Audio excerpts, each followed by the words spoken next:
Assalamualaikum, salam sejahtera, hello and welcome to Dare to Speak. Hai guys, apa kabar semuanya dimanapun kalian berada? Semoga kita semua selalu sehat walafiat. Amin. Hari ini saya mau ngobrol-ngobrol sekalian praktek bahasa Inggris sama teman saya. Namanya Olive, dia orang Jakarta. Hobinya masak dan makan. Dia juga pernah kerja sekaligus traveling keliling dunia. Keren ya guys? Sebelumnya saya mau jujur, kalau bahasa Inggris kita sebenarnya tuh masih belum bagus banget nih guys. Tapi di sini kita cuma mau ngasih motivasi aja teman-teman di luar sana yang masih belajar bahasa Inggris untuk tetap semangat, percaya diri dan pantang menyerah walaupun bahasa Inggris kalian masih belum lancar. Pokoknya latihan, latihan, dan latihan. Insya Allah pasti bisa. Interesting fact, based on my experience when talking to my friends from many different countries, including some native speakers as well, actually they don't really care about our grammar, pronunciation, or accent when we talk to them in English. As long as we can deliver our thought with the right and clear words, and then of course we can understand each other, I think that's enough and that's okay. But if you can speak excellent English, then that would be better, of course. Alright, Dare to Speak starts now.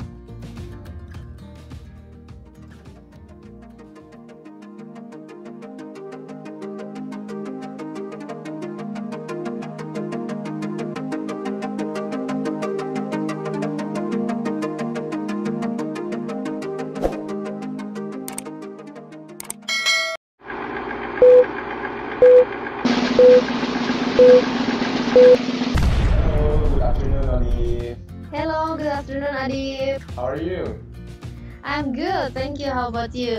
I'm excellent, thank you. How's life? Life still going on. Even though there's a COVID-19, yeah, still trying to survive. What is your activity lately? My activity lately is cooking. So I'm trying to do the cooking by myself. It's much better because I know what the ingredients and it's more healthy as well. By the next week, I'm trying to do the diet carbo. So basically, I will eat black rice. And for the snacks, I choose to eat some fruits. Yeah. Olive, we worked together before, so I know you professionally only, but I don't know you Okay. as a person. So could you please let me know more about you? Okay, basically I graduate as a bachelor degree in one university in Yogyakarta, majority of hospitality management. And then before I start my career, I'm doing a training internship from the college in Genting Highlands for 6 months. It's in Malaysia.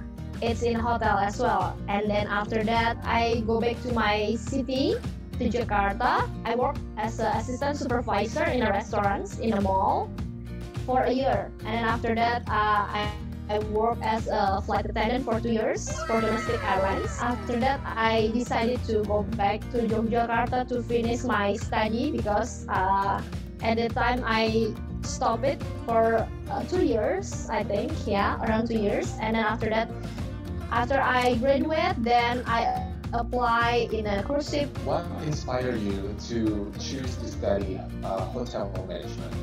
Okay, basically I like to travel. I like to go all around the world. Besides of that, I also like to eat a lot. Then I choose the F&B. Yeah. You just said that you eat a lot, but your body's very slim. yeah, I know that.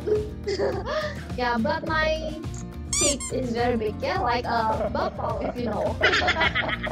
Okay. You mentioned before that you studied in Yogyakarta. Yes. Could you please explain more about your journey as a student there? Okay, Yogyakarta is actually a very small city in a Java island.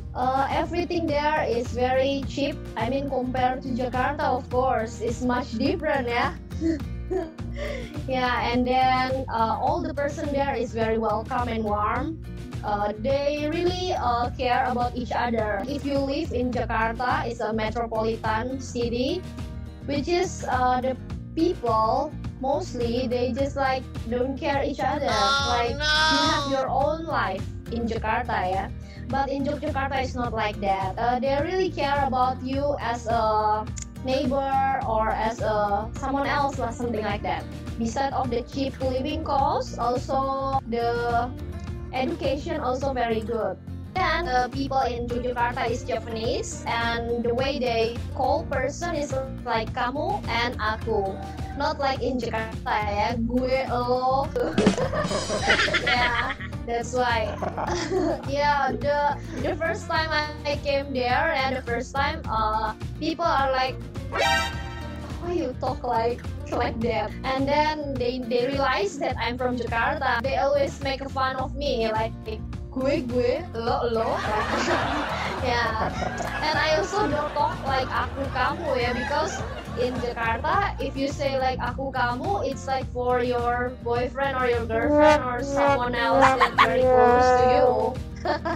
I'm still living with the way I live in Jakarta, like gue lo, something like that. Still, I still don't care about like my neighbor or even smile. I didn't do it because I just like, that's you and me.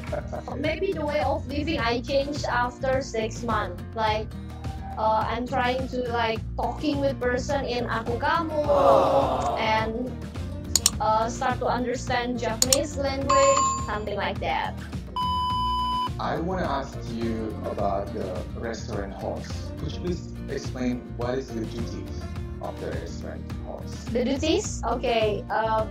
Basically, the main duty of my job is check in the guests during the dinner time. Yeah. So basically, in a cruise, we have 2 restaurants.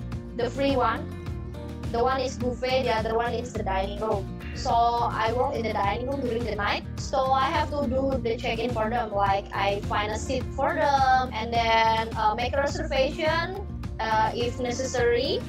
And then make sure their satisfaction when they leave the restaurants, like checking how is everything up to your expectation. If there's some complaint, then I have to make a note, apologize to them, and yeah, tell it to my boss, my manager. Yeah, and then during the day, sometimes they will put me in a buffet.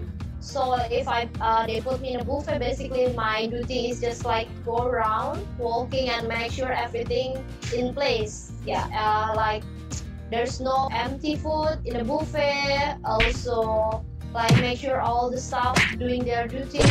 And then during the closing time, I'll make sure everything will be clean and make sure everybody is not coming late during their duty as well, and then conduct a meeting before start duty during the morning shift. Yeah, and then beside of that, I have also some paperwork that I have to do every week. Yeah, every single cruise. Do you have any like funny or silly any experience that you can share when you dealing with guests? Dealing with guests. There is a banner in front of the dining area, and then the guests make a queuing, very long line, and there is one oma, yeah, she laying on the banner because she think it's a wall. Oh no! And then she fell down. Oh my god, I can't believe it. It's so funny, yeah, because she fell down. It's funny? Yes. Because oh my god, how come you lay on the banner? That's a banner, not a wall. Oh my god! And then please help! That person is fell down, something like that. Oh my god! I'm so sorry for her. I hope she. I'm so mean, yeah? Oh no! It's not injured. Or maybe I have another story. This is the real funny story. Not really funny actually. It's guest that always complaining, and then he came to the restaurant and then complaining, and then he said like, this lamb tastes very lamb. I don't understand the meaning of this lamb tastes very lamb. Oh my god, of course the lamb will taste like lamb, not chicken, yeah. It's so funny. Because of that, then all of us like laughing because these guests are like complaining, but he actually doesn't know what to complain. So how you handle the complaint? First of all, listen, because not all of the person that complain like their problem to be solved. They just like the person listening to their complaint. So listen after they finish complaining, then we do apologize, and then we try to figure it out how to solve the problem. If I cannot do it by myself, then I will report it to my manager. You deal with a lot of style with a lot of guests, so of course we Yes. talk in English. Where did you learn English before? Okay. So I learned and I study English from my school since I was in elementary school. But my English before are very poor. I really like to learn a language, but for me English is very hard to learn. And then I asked one of my friend at the time, and then he told me to learn a song. So I listen to Westlife song and I find the lyric, and then after that I write it down, and then I try to translate it one by one every single word from the dictionary. At the time there's a Google Translate, guys, so you are all very lucky to have Google Translate.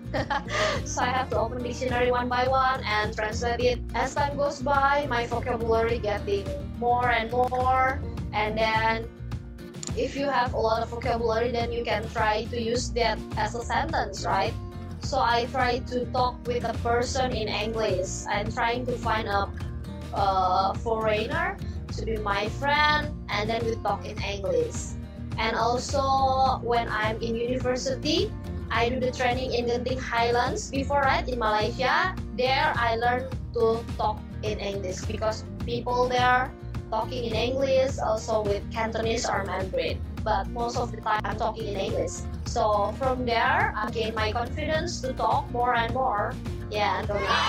Alright, I think your English is very fluent. And Thank you. could you please give some motivation to our friends out there, maybe our juniors who wants to learn to speak English as fluent as you? Wow. Actually, everybody can do it. Everybody can speak English as long as they have an eagerness. If you have an eagerness to learn, then you can do it. Just keep practicing because practice makes you perfect. So that's a very good word, eagerness. Yes. I guess you have big eagerness, right? Okay, last question. So, what do you see yourself in the next 5 years? Wow.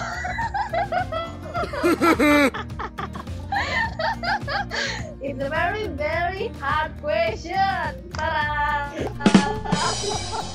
For the Okay. final. Oh my God. What have my own business? Maybe in fashion, because I like fashion. So maybe in fashion, yeah. That's my plan. Actually, I have to do it by this year, but because of Corona, I have to postpone it. Yeah, fashion, and then maybe food. Well then, thank you so much, Ali, for joining today. Thank you, Radif. I wish you good luck with your life and your activity and your business in the future. Thank you. Okay, keep healthy and see you next time. Okay, See you. Bye. bye bye.